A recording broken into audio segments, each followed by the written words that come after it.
Hello friends, आपका स्वागत है हमारे यूट्यूब चैनल विजय शिक्षा साथी पर। तो मैं आज लेकर आ गया हूँ फिजिक्स का VVI लघु उत्तरीय प्रश्न, जो बहुत ही महत्वपूर्ण है आपके 2025 बिहार बोर्ड के लिए। तो कह रहा है कि प्रश्न 1 से 8 तक लघु उत्तरीय प्रश्न है, जिनमें से किन्हीं 4 प्रश्नों का उत्तर देना है और प्रत्येक प्रश्न के लिए 2 अंक निर्धारित है, यानी 8 नंबर का ये क्वेश्चन होने वाला है।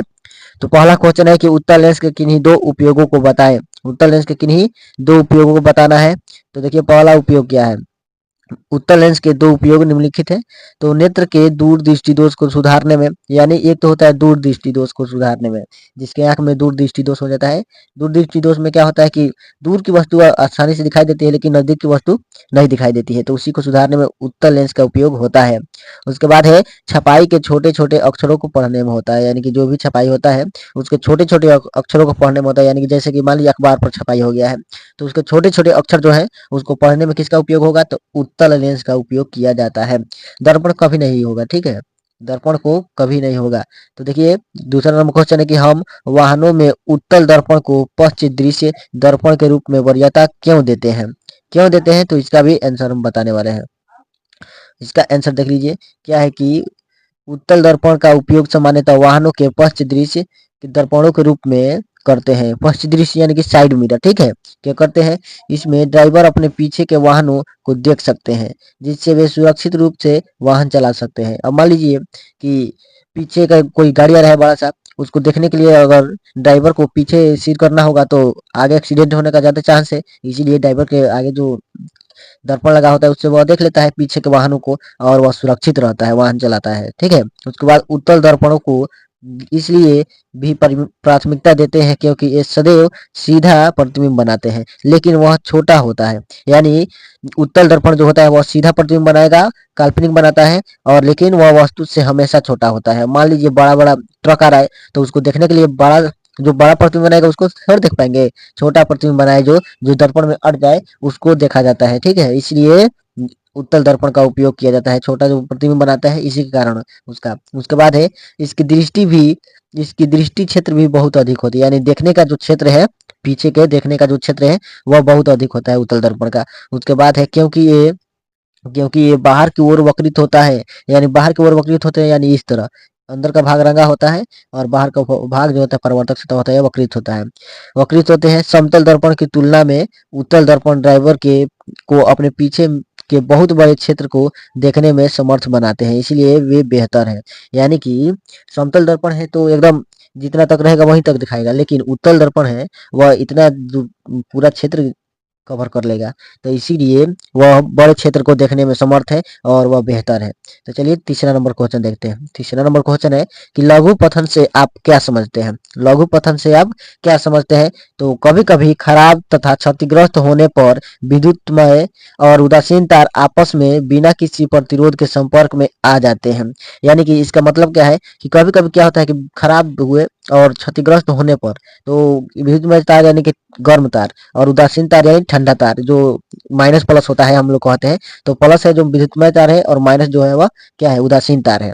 तो उसको आपस में बिना किसी प्रतिरोध के आपस में संपर्क में आ जाते हैं, यानी कि आपस में सट जाते हैं, और परिपथ का प्रतिरोध शून्य हो जाता है।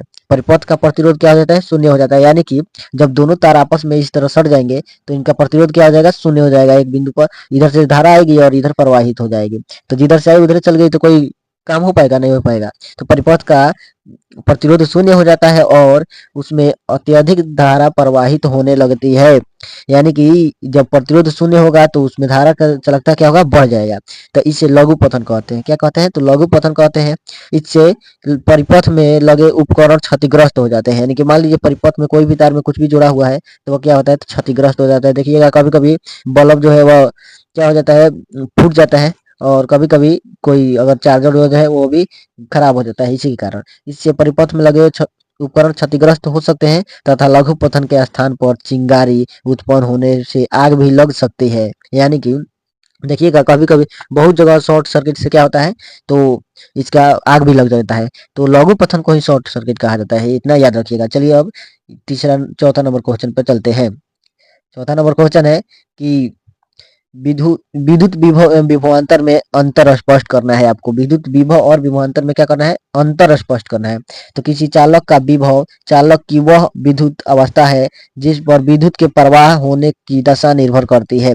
इलेक्ट्रॉन सदैव निम्न विभव से उच्च विभव की ओर प्रवाहित होते हैं। यानी कि जब भी इलेक्ट्रॉन निम्न विभव से उच्च विभव की ओर प्रवाहित होते हैं तो वही तो होता है विद्युत का चालन। यानी कि किसी चालक का विभव चालक की वह विद्युत अवस्था है जिसमें विद्युत के प्रवाह होने की दशा निर्भर करती है। यानी जब निम्न विभव रहेगा और उच्च विभव रहेगा तो क्या होंगे? इलेक्ट्रॉन प्रवाहित होंगे और प्रवाहित होने पर विद्युत धारा क्या होगी? उत्पन्न होगी, यानी कि एक स्थान से दूसरे स्थान तक गमन कर पाएगी। तो उसके बाद है अगला इसी में का कि किसी बिंदु पर विभव इकाई धन धन आवेश को अनंत से उस बिंदु तक ले जाने में किए गए कार्य के बराबर होता है, जबकि किसी विद्युत क्षेत्र में दो बिंदुओं के बीच विभवांतर इकाई धन आवेश को एक बिंदु से दूसरे बिंदु तक ले जाने में किए गए कार्य के बराबर होता है। यानी कि कहने का मतलब है कि एक मान लीजिए इकाई धन आवेश है Q, क्या है? इकाई धन आवेश Q है और इसको इस विद्युत क्षेत्र में लाना है। तो अनंत से विद्युत क्षेत्र के किसी बिंदु तक लाएंगे तो जितना कार्य करना पड़ेगा उसे क्या कहेंगे? तो विद्युत विभव कहेंगे। यानी कि इस आवेश को अनंत से उठाकर यहाँ तक लाने में जितना कार्य किया गया उसे क्या कहेंगे? विद्युत विभव कहेंगे। लेकिन मान लीजिए ये इस बिंदु से और विद्युत क्षेत्र के दूसरे बिंदु तक ले जाने में जितना कार्य करना पड़ेगा तो उसे क्या कहा जाएगा? उसे कहा जाएगा विभवांतर। आप लोग को याद रखना होगा और इस तरह भी याद रख सकते हैं कि दो विभव के बीच के अंतर को विभवांतर कहते हैं। ठीक है, तो चलिए आगे बढ़ते हैं। उसके बाद है विद्युत परिपथ में अतिभारण का क्या अर्थ होता है? अतिभारण का क्या अर्थ होता है? तो यदि किसी विद्युत परिपथ में लगे उपकरणों द्वारा खींची गई विद्युत धारा उस परिपथ में उपयोग में लाए गए तारों के महत्तम धारा प्रवाहित करने की क्षमता से अधिक हो जाती है तो अतिभारण उत्पन्न हो जाता है। अतिभारण के कारण तार गर्म हो जाता है। यानी कि मान लीजिए कि किसी तार से 5 वोल्ट की धारा प्रवाहित हो सकती है, लेकिन इससे आप 10 वोल्ट की धारा क्या करते हैं? प्रवाहित करा लेते हैं। तो क्या होता है? तो वह तार उसकी क्षमता से अधिक हो जाएगा और जब क्षमता से अधिक हो जाएगा तो वो क्या होगा? अतिभारण का समस्या उत्पन्न हो जाएगा। इसके कारण तार क्या होता है? कभी गर्म हो जाता है। देखिएगा जब कभी कभी क्या होता है? तार गर्म होकर पिघल भी जाता है, तो इसी के कारण होता है अतिभारण के कारण। तो उसके बाद है अगला नंबर क्वेश्चन की फ्लेमिंग का वामहस्त नियम क्या है? आपको बताना है फ्लेमिंग का वामहस्त नियम। तो अपने बाएं हाथ की तर्जनी माध्यमा एवं अंगूठे को परस्पर लंबवत इस प्रकार फैलाए कि यदि तर्जनी चुंबकीय क्षेत्र की दिशा एवं माध्यमा धारा की दिशा को दर्शाता हो है तो अंगूठा धारावाही चालक पर लगे बल की दिशा को व्यक्त करता है। यानी कि कहने का मतलब है, मान लीजिए कि तर्जनी और माध्यमा और अंगूठे को परस्पर फैला दिए। तर्जनी को मान लीजिए इधर अंगूठा हो गया आपका, उसके बाद है तर्जनी और उसके बाद है माध्यमा को आप इस तरफ फैला दिए। ठीक है, तो तर्जनी माध्यमा को परस्पर क्या करना है? लंबवत फैलाना है, यानी एक दूसरे के लंबवत रहना चाहिए और इसके भी ये लंबवत है। तो लंबवत फैलाए कि तर्जनी चुंबकीय क्षेत्र की दिशा, यानी ये जो है चुंबकीय क्षेत्र की दिशा बताएगी। उसके बाद है चुंबकीय क्षेत्र की दिशा, माध्यमा धारा की दिशा, यानी नीचे जो है क्या है? धारा की दिशा बता रही है, तो अंगूठा जो धारावाही चालक पर लगे बल की दिशा को बताएगा। यानी इधर जो लगेगा क्या लगने वाला है? तो बल लगने वाला है। अंगूठा क्या बताएगा? धारावाही चालक पर बल लगेगा, किधर बल लगेगा। उसके बाद है माध्यमा जो धारा की दिशा बताएगी और तर्जनी जो है वह चुंबकीय क्षेत्र की दिशा को बताती है। तो फ्लेमिंग का वामहस्त नियम यही कहता है। तो उसके बाद अगला पर चलते हैं। अगला नंबर क्वेश्चन है कि विद्युत धारा क्या है? इसका समीकरण एवं मात्रक लिखना है आपको। तो किसी चालक में प्रवाहित होने वाले आवेश के प्रवाह की दर को विद्युत धारा कहते हैं। यानी कि 1 सेकंड में कितनी विद्युत धारा प्रवाहित हो रही है उसी को बताना है, विद्युत धारा कहते हैं। यानी कि 1 सेकंड में कितना आवेश प्रवाहित हो रहा है। आवेश के प्रवाह की दर को क्या कहते हैं? किसी चालक में प्रवाहित होने वाले आवेश की प्रवाह की दर को क्या कहते हैं? विद्युत धारा कहते हैं। यानी कि I बराबर Q/T। क्या होगा? Q/T। तो इसका SI मात्रक एम्पियर होता है, इसे ए मीटर से मापा जाता है। ठीक है, अगर दूसरा मात्रक पूछेगा तो आप लोग को बताना होगा। ये I बराबर क्या है? Q/T है ना, तो Q/T, तो Q का मात्रक होता है कूलम्ब और T का मात्रक होता है सेकेंड, यानी कूलम्ब पर सेकेंड, इतना भी बता सकते हैं, कहीं कहीं लिखा जाता है। उसके बाद है आदर्श ईंधन की विशेषताएं क्या है बताना है। आदर्श आदर्श ईंधन ईंधन की विशेषताएं, आदर्श ईंधन की विशेषताएं बताएं। तो है वैसा ईंधन जिसका ऊष्मीय मान अधिक है, वो जिसमें धुआं का उत्सर्जन न हो, जो हानिकारक गैसों का उत्सर्जन नहीं करता है, आदर्श ईंधन कहलाता है।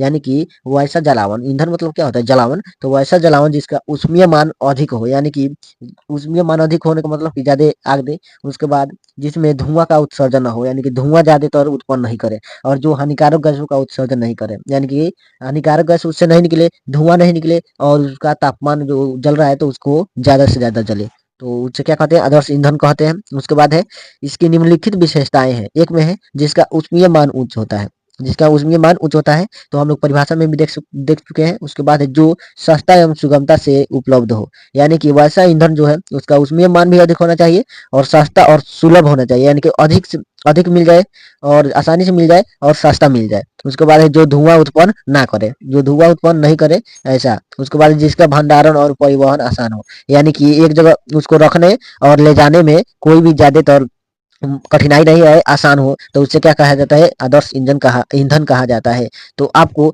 वीडियो अच्छा लगा होगा तो चैनल को सब्सक्राइब कीजिएगा और वीडियो को लाइक कर दीजिएगा। ऐसे ही वीडियो हम देते रहेंगे आपके बिहार बोर्ड 2025 एग्जाम तक। तो हमारे चैनल के साथ बने रहिए और इसे शेयर कर दीजिएगा।